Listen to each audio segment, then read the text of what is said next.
बच्चों, कैसे आप सब? मुझे आशा है आप सभी अच्छे और प्रसन्न होंगे। चलिए आज हम पढ़ते हैं पाठ 1 होली। ठीक है, पढ़ते हैं कविता।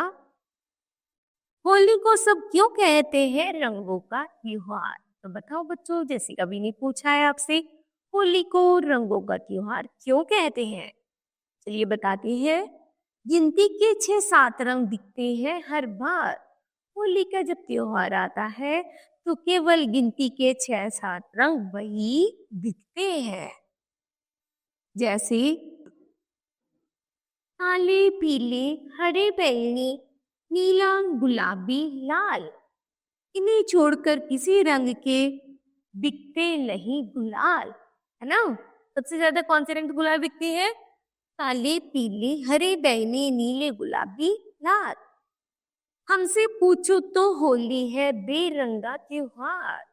कोई हमसे पूछे तो हम बताते कि यह होली का त्योहार कैसा है? बेरंगों का है। उससे ज्यादा रंगी होती सब्जी का बाजार, अर्थात रंगों का त्योहार नहीं है। कवि कह रहा है रंगों का त्योहार नहीं है, क्योंकि रंगों का त्योहार को यह मात्र 6-7 रंगों का ही है। यदि तुम सब्जी बाजार चले जाते हो तो वहां आपको हर तरह के रंग दिखाई देंगे, अर्थात सब्जी मंडी रंगों का त्योहार माना गया है। अदरक, लहसुन, नींबू, बैंगन, शलजम और चुकंदर, प्याज, टमाटर, गोभी, मेथी हर दुकान के अंदर, अर्थात एक दुकान के अंदर इतने सारे रंग देखने को मिल जाते हैं, जैसे होली पर रंगों के गुलाल उड़ते हैं, है ना?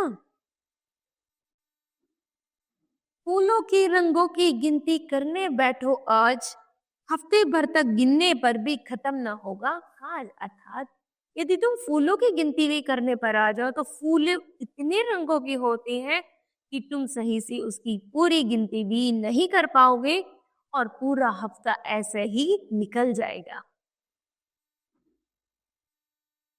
कोई सिलेटी, कोई बादामी, सिंदूरी, उन्नाबी, कोई दूधिया, कोई सुनहरा, खाकी या नारंगी।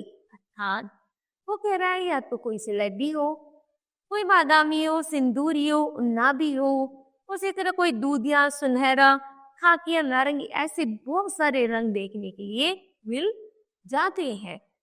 कोई बसंती, कोई नींबुई, कोई मोतिया होता, कोई फिरोजी, कोई भगवा, कोई गेरुआ होता। अर्थात कोई रंग बसंती रंग का, कोई नींबुई, कोई मोतिया, कोई फिरोजी, कोई भगवा या कोई गेरुआ रंग का होता तो यह होली का त्योहार और भी ज्यादा रंग भरा लगता। फूल रुपहले और सफेद और आसमानी होते हैं, कूदे भूरे, तरबूजी और सरसोई होते हैं।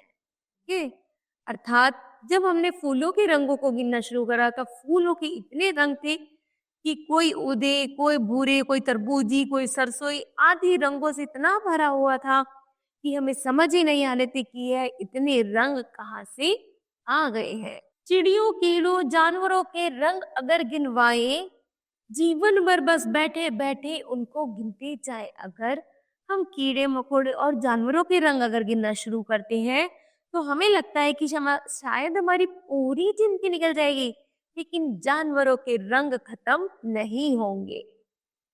आंख खोलकर अगर कोई दुनिया को देखने पाए, होली का भरपूर मजा हर रोज उसे मिल जाए। अर्थात यदि हम होली का त्योहार, जैसे हमारे आसपास सभी रंग बिरंगे हैं, जानवर, कीड़े मकोड़े, फल फूल, सब्जियां सब रंग भरेंगे, अर्थात हम सही वाक्य में कह सकते हैं कि होली का त्योहार तो हमें रोज ही देखने को मिल जाता है। सुबह सवेरे रंगी कपड़े पहन के बादल आए, चिड़िया रंगी पर फैलाए, ऊपर नीचे जाए। अर्थात जब सुबह सुबह बादल रंग बिरंगी कपड़े पहनकर आते हैं और जो चिड़िया होती है अपने रंग बिरंगी पंख फैलाकर जो ऊपर नीचे करती है, तब भी वह होली के त्योहार से कम नहीं लगता। फूलों के संग करे तितलियां दिन भर हंसी ठिठोली, रोज शाम को सूरज खेले आसमान से होली। अर्थात जब सूर्य छिपता है, शाम होने वाली है, तो ऐसा लगता है जैसे सूर्य आसमान के साथ होली मना रहा हो, होली का त्योहार खेल रहा हो। क्योंकि होली का त्योहार केवल एकमात्र रंगों का त्योहार नहीं है, बल्कि हम प्रत्येक दिन होली का त्योहार खेलते हैं।